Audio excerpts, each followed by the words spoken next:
Michael Flynn probed by special counsel over documentary on Turkish cleric. Report says former White House National Security Advisor Michael Flynn is being investigated by special counsel Robert Mueller for his involvement in an unfinished documentary film financed by Turkish interests, The Wall Street Journal reported Friday evening.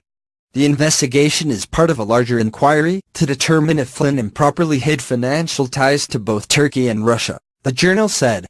The FBI is gearing up to interview people Flynn hired to make the documentary, the paper said. That film would have revolved around exiled Turkish cleric, Fethullah Gulen, whom Ankara has accused of trying to overthrow Turkish President Recep Tayyip Erdogan last year, people familiar with the investigation told the journal. Gulen, who lives in Pennsylvania, has denied being involved in the attempt to remove Erdogan. While campaigning for Trump, Flynn's company reportedly signed a $530,000 deal with a Turkish businessman who was close with Erdogan. But, according to the journal, the Flynn Intel Group, Flynn's consulting firm, tried to mask its role in the documentary. That is according to David Enders, a journalist employed to film interviews. Enders said that Bizankian, Flynn's business partner, wanted the people behind the film's production to remain unknown.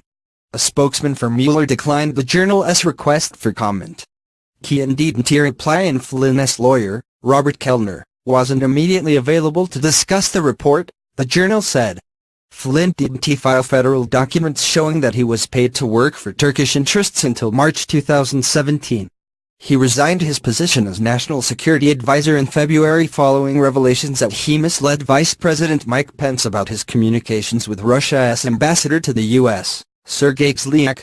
In addition to the probe into whether Flynn improperly concealed his financial ties to Turkey and Russia, Mueller is also reportedly investigating a meeting where Flynn allegedly discussed a plan that would pay him and his son up to $15 million to kidnap Gulen for the Turkish government. The news follows recent reports that Flynn's lawyers cut ties with President Donald Trump's legal team, saying that they could no longer discuss Mueller's probe into Russian interference during the 2016 election season. The move could indicate that Flynn's legal team either is cooperating with Mueller's investigators or is negotiating to do so.